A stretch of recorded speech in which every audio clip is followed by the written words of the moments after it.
마틴 맥도나 감독의 신작 이니셜인의 벤시가 도착했습니다. 이 영화는 제79회 베니스 영화제 경쟁 부분에 초청되어 나무주연상과 각본상을 수상한 작품인데요. 영화제 당시에도 많은 호평을 받았다고 하더라고요. 그러니까 어느 정도 미학적 우수성이 보장된 작품이라고 추측할 수 있을 것입니다. 저는 지금까지 마틴 맥도나의 영화는 단 한 편 만날 수 있었습니다. 바로 3빌보드. 약 5년 전쯤 개봉했던 영화인데요. 꽤 시간이 지났음에도 불구하고 저는 여전히 3빌보드를 관람했던 기억이 생생합니다. 좋은 의미에서 이런 영화가 다 있지? 라는 생각이 드는 작품이었고요. 어디서 본 적 없는 이야기가 주는 신선함이 굉장했던 기억이 있습니다. 그런 이유로 이니셜인의 벤시도 기대를 하게 된 것이죠. 결론부터 말씀드리겠습니다. 저는 이니셜인의 벤시 좋았습니다. 3빌보드만큼 독특한 분위기와 이야기를 가진 영화라는 생각이 들었는데요. 하늘에서 땅으로 내려오는 것으로 시작되어 다시 땅에서 하늘로 올라가는 것으로 종료되는 영화의 시작과 끝을 이루는 카메라 워킹은 영화의 신화적인 분위기마저 부여하는 것처럼 느껴지더라고요. 아무튼 그러면 이제 본격적으로 영화의 내적인 이야기로 들어가겠습니다. 이니셜인의 벤시에 대해 가장 보편적으로 접근할 수 있는 해석은 아마도 영화의 서사를 아일랜드 내전과 연결 지어보는 방법일 것입니다. 저 역시 그 부분이 가장 먼저 떠올랐는데요. 그에 대한 보다 구체적인 이야기를 비롯하여 다정함 대 자유로움, 본관의 영화로 보이는 이유, 세대론, 그리고 마지막으로 손가락 절단과 당나귀 제니에 대한 이야기까지 이니셜인의 벤시 끝장 리뷰 지금 시작합니다.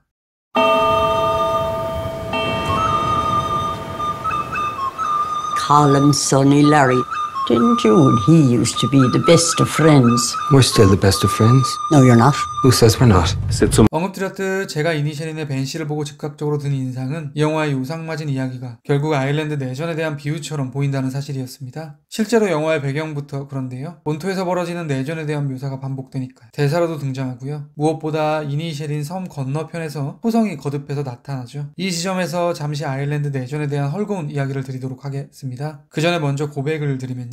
저는 세계사를 포함한 역사에 무지한 사람입니다. 그래서 지금부터 들을 아일랜드 내전에 대한 이야기도 다소 얕은 수준이 될 수도 있을 것 같은데요. 제 리뷰의 논지를 부연하기 위한 수준 정도라고 생각해 주시면 감사하겠습니다. 결국 아일랜드 내전은 영국과의 협약에 찬성하는 쪽과 반대하는 쪽 간의 전쟁일 것입니다. 찬성 측은 아일랜드의 자치를 인정받는 수준에서의 독립을 지지하는 입장일 것이고요. 반대 측은 조건부가 아닌 완벽한 자유를 원하는 입장이겠죠. 영화에도 내전과 관련된 터치들이 꽤 존재하는데요. 예를 들면 술집에서 이루어지는 패더 경관과 콜룸의 대화가 그렇겠죠. 패더 경관은 이런 이야기를 합니다. 본토에서 사형 집행하는 일이 일손이 부족해서 자신이 잠깐 가게 되었다. 그러면서 교수형을 직접 보고 싶다며 IRA라는 단어를 언급하죠. 아시다시피 IRA는 아일랜드의 독립을 목적으로 설립된 단체입니다. 말하자면 영국과의 협약에 반대하는 조직일 텐데요. 그러니까 영화 인물들이 이미 아일랜드 내전과 엮여 있는 것이죠. 도식적으로 말씀드리겠습니다. 저에게 이니셜인의 벤시 속 파우릭과 콜룸 사이에 벌어지는 일련의 사건은 결국 아일랜드 내전에 대한 은유로 보입니다. 구체적으로 말해 파우릭은 영국과의 협약에 찬성하는 측에 대한 비유로 보이고요. 콜룸은 반대하는 집단에 대한 비유로 보이는 것입니다. 파우릭은 지속적으로 상대와 타협점을 찾고 협상을 하려는 데 반해 콜룸은 답정너식으로 완벽한 자유를 추구하고 있죠. 그런 관점에서 보면 영화의 배경이 되는 시기 역시 의미심장한데요. 파우릭은 달력을 보고는 콜룸에게 절교 선언을 들은 날이 4월 1일이었다는 것을 발견합니다. 그러니까 어제가 만우절이어서 콜룸이 본인에게 장난친 것이라고 착각하게 되는 것이죠. 아무튼 이 상황에서 제가 관심 있는 부분은 영화의 배경이 대략 1923년 4월 1일 정도부터 일정 기간 동안 발생한 일이라는 지점인데요. 왜냐하면 이 시기는 실제 아일랜드 내전이 종료될 즈음이기 때문입니다. 헐겁게 말해 아일랜드 내전은 1923년 4월 10일 IRA의 총사령관이었던 리암 린치가 사살된 뒤에 사실상 종막으로 향했으니까요. 말인즉슨 창작자는 전쟁 종반부의 시기에 콜룸과 파우릭 두 인물의 관계의 종반부를 그리고 있는 것입니다. 물론 이렇게 이니셜인의 벤시는 특정 역사와 관계된 영화로 보는 것이 가장 선명한 방법일 텐데요. 그럼에도 불구하고 저는 이 작품이 조금 더 보편적인 관점으로도 접근 가능한 영화처럼 느껴지더라고요. 말하자면 영화가 인간의 근본적인 문제를 터치하고 있다고 생각할 수도 있는 것입니다. 쉽게 말해 저에게 이니셜인의 벤시는 두 가치관이 부딪히는 영화로 보이기도 하는 것이죠. 두 인물의 입장 정리를 좀 해보겠습니다. 파우릭의 가치는 다정함입니다. 그는 더불어 사는 인간의 삶에서 서로 다정하고 좋은 게 좋은 관계를 나누면서 지내는 게 행복이지 않은가? 라는 입장을 내비치는 인물이죠. 반면에 콜룸의 가치는 자유로움입니다. 삶의 후반전에 다다른 콜룸은 무의미한 대화는 시간 낭비라고 생각하고요. 그로 인해 자신에게 구원을 준다고 믿는 음악에 올인하면서 완벽히 자유로운 삶을 추구하고 있습니다. 제가 두 인물의 견해를 듣고 든 생각은 둘의 입장이 모두 이해가 된다는 사실입니다.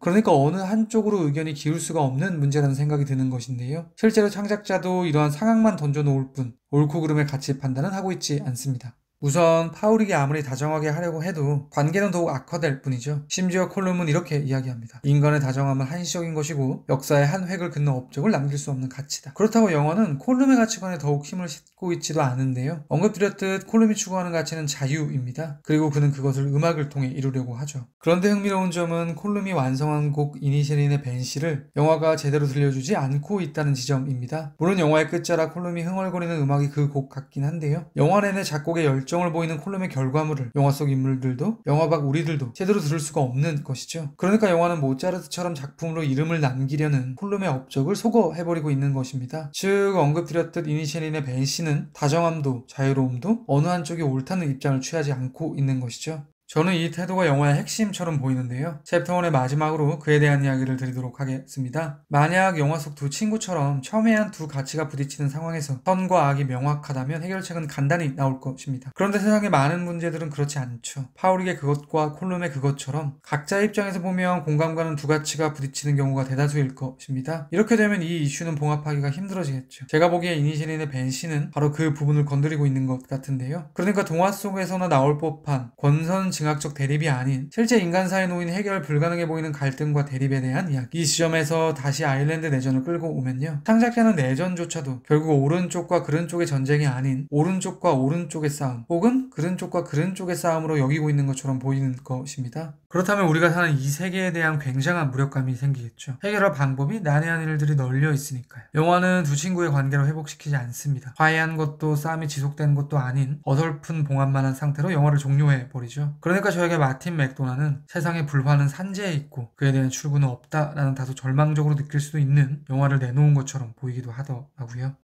Where else?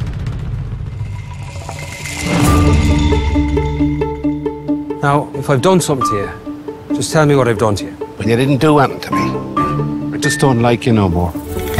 이니셜인의 벤시의 이야기를 다소 큰 개념으로 보면요. 결국 어떤 두 집단 혹은 두 가치관이 대립하는 영화라고 말할 수 있을 것입니다. 저는 이러한 영화의 주제를 세대 간의 간극으로까지 확장할 수 있다고 생각하는데요. 그에 대한 이야기를 말씀드리도록 하겠습니다. 파우릭은 콜룸과 소원해진 뒤에 마을에서 가장 모자란 이로 취급받는 도미닉과 가깝게 지내기 시작하죠. TMI인데요. 파우릭 역의 콜린 파렐과 도미닉 역의 베리 키오고는 요르고스 란티모스 감독의 킬링 디어에서 이니셜인의 벤시와는 완전히 다른 관계로 만나기도 했었죠. 아무튼 둘은 곧잘 어울리게 되는데요. 술집에서 두 인물이 함께 엮이는 흥미로운 장면이 있습니다. 술에 취한 파우릭이 콜룸에게 급발진하는 시퀀스. 물론 콜룸과 파우릭이 나누는 대화 자체도 재밌었지만 저에게 특히 인상 깊었던 지점은 사건이 벌어지기 직전에 인물들 간의 구도입니다. 한쪽에는 파우릭과 도미닉이 있고요. 맞은편 부근에는 페더 경관과 콜룸이 앉아 있습니다. 페더와 콜룸은 챕터 1에서 언급드렸던 본토에서 진행 중인 사형에 대한 이야기를 나누고 있죠. 이때 파우릭과 도미닉의 시선은 그들을 향하고 있습니다. 저에게 이 구도는 둘씩 짝을 지어 대립의 관계를 형성시키려는 의도처럼 보이더라고요. 말인즉슨 페더, 콜룸 대 도미닉, 파우릭의 구도가 축조되는 것인데요. 우선 상황적인 측면에서 페더와 도미닉, 콜룸과 파우릭은 각각 좋지 않은 관계를 맺고 있다는 공통점이 있으니 둘씩 묶을 수 있을 것입니다. 그런데 저에게 이들의 관계에는 한 가지 도식이 더 성립할 수 있는 것처럼 보이는 거예요. 바로 부자관계. 결론부터 말씀드리겠습니다. 저에겐 페더와 도미닉이 부자지간이듯 콜룸과 파우릭도 비유적 의미에서의 아버지와 아들의 관계로 보입니다.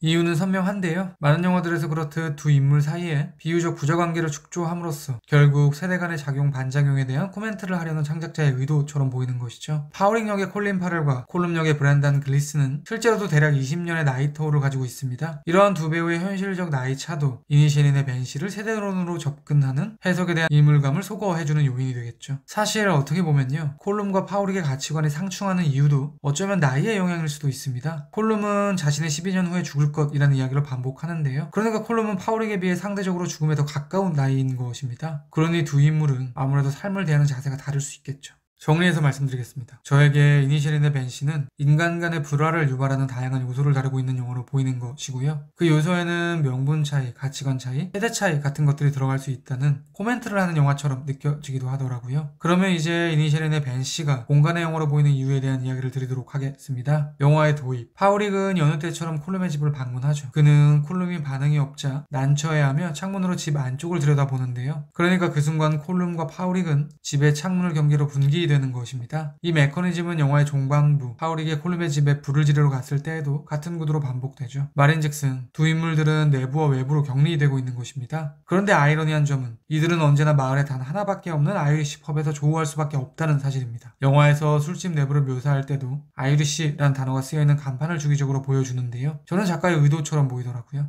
아무튼 저에게 이러한 공간을 경유한 상황은 챕터 1에서 말씀드린 아일랜드 내전의 맥락과도 연결될 수 있는 것처럼 보이기도 하는데요. 그러니까 이미 정서적 세계가 나누어진 콜룸과 파우릭이 불가항력적으로 아이리시 펍에서 만날 수밖에 없는 운명은 결국 아일랜드의 독립을 둘러싼 두 집단의 그것과 착붙하는 것처럼 느껴지는 것이죠. 저는 이니시린의 벤시의 이러한 공간 연출이 흥미롭더라고요. 그런데 파우릭이 창문을 통해 콜룸의 집 안쪽을 기웃거리는 묘사는 또 다른 상황을 연상케 하기도 합니다. 바로 파우릭의 집 안으로 들어오기 위해 지속적으로 어슬렁거리는 반려당나귀 제니의 면면. 도식화해보겠습니다. 저에게 콜룸 파우릭의 위상과 파우릭 제니의 위상은 꽤나 비슷해 보입니다. 한 발 더 밀고 나가 파우릭 제니의 관계는 파우릭 도미닉의 관계와도 유사해 보이기도 합니다. 왜냐하면 도미닉 역시 파우릭의 집에 초대하고 싶어 기웃거리는 존재니까요. 그러니까 비유적으로 말해 콜룸의 입장에서 제니는 파우릭일 것이고요. 파우릭의 입장에서 제니는 도미닉이라고 말할 수도 있는 것입니다. 영상의 마지막으로 이러한 두 입장에 대한 이야기를 드리도록 하겠습니다. 먼저 제니와 도미닉 사이에 등호를 형성시켜보는 관점. 이런 관점에서 봤을 때 흥미로운 부분은 제니와 도미닉이 사망하는 타이밍입니다. 콜룸의 손가락 섭취로 인해 제니가 죽은 직후 도미닉의 시체가 발견되죠. 마치 둘의 영혼이 연결된 것처럼 느껴지기도 하는데요. 한 발 더 밀고 나가 저는 이런 식으로 생각이 들기도 하더라고요. 그에 대한 부연을 위해 잠시 앞서 언급드린 비유적 의미의 부자관계의 논지를 끌고 오겠습니다. 콜룸과 파우릭을 아버지와 아들의 관계로 볼 수 있다는 이야기였는데요. 그런 관점에서 본다면 제니의 죽음은 윗세대인 콜룸에 의해 아랫세대인 파우릭의 초종한 무엇이 상실된 상황인 것입니다. 그런데 그 직후 이번엔 반대로 윗세대 패덕 연관에 소중한 것이 소거된 것이죠. 저에게는 일종의 등가 교환처럼 보였고요. 세대의 문제에서도 어느 한쪽으로 무게추가 기울어지지 않는 창작자의 의식이 발현된 상황처럼 느껴지기도 했습니다. 다음은 제니와 파우릭 사이에 등호를 형성시켜보는 관점. 콜룸이 제니를 죽이는 방식은 결단한 손가락을 파우릭의 집에 던지는 것이었습니다. 이것은 파우릭이 복수를 위해 발화원이 되는 램프를 콜룸의 집에 던지는 형태로 반복되는데요. 이 지점에서 이런 질문이 가능할 것 같습니다. 그러면 콜룸은 왜 자해를 했을까? 제가 보기에 이것은 굉장히 지능적으로 상대에게 피해를 주는 방식처럼 보이는 거예요. 왜냐하면 콜룸이 손가락을 자른다는 것은 음악을 하기 어려워지는 상황에 봉착하는 것일 테니 그것을 잘 아는 파우릭의 입장에서는 죄책감이 들 수밖에 없기 때문입니다. 다소 교활해 보이기까지 하더라고요. 심지어 어떻게 보면요. 차라리 파우릭의 방어는 솔직해 보이기라도 합니다. 아무튼 저는 이 부분만큼은 어느 정도는 마틴 맥도나의 가치 판단이 들어간 것처럼 보이기도 하는데요. 왜냐하면 콜룸의 방식은 정말로 제니를 죽이고요. 반면에 솔직하고 투박한 파우릭의 방식은 콜룸을 죽이지 못하기 때문입니다. 그러니까 단순하게 말하면 창작자는 콜룸의 방식을 조금 더 악하다고 여기는 것처럼 느껴지는 것이죠. 왜 그런 것일까? 영화에서 콜룸은 허술한 지식인쯤으로 묘사되는 측면이 있습니다. 예를 들면 모차르트가 17세기 활동했다는 잘못된 정보로 삶에 대해 통달한 것처럼 말하는 장면이 있기도 하니까요. 그러니까 창작자는 말뿐인 지식인 혹은 예술가에 대해 다소 비판적인 시각을 가지고 있는 것처럼 보이기도 하는 것이죠. 이렇게 이니시린의 벤시는 정말 많은 각도로 열려있는 작품처럼 보이고요. 저는 언젠가 기회가 된다면 벤시라고 할 수 있는 웹코믹 부인에 대한 부분을 풀어보고 싶다는 생각이 들기도 했습니다. 이니시린의 벤시에 대한 제 별점은 별 4개고요. 한 줄 평은 다음과 같습니다. 아일랜드 내전과의 접점은 이니시린의 벤시 해석법의 극히 일부일 뿐. 지금까지 이니시린의 벤시에 대한 헐거운 리뷰였습니다. 제가 100% 확답을 드리지는 못하겠지만 아마도 다음 리뷰는 지금 보여드릴 이 영화가 되지 않을까 싶습니다. 그리고 당연한 이야기지만 그 어떤 영화라 해도 언제나 영화는 제 리뷰보다 무조건 위대합니다. 들어주셔서 감사합니다. Most of my movies have been a reflection of things that happened to me. But in the sense of the Fabelmans, it wasn't about metaphor, it was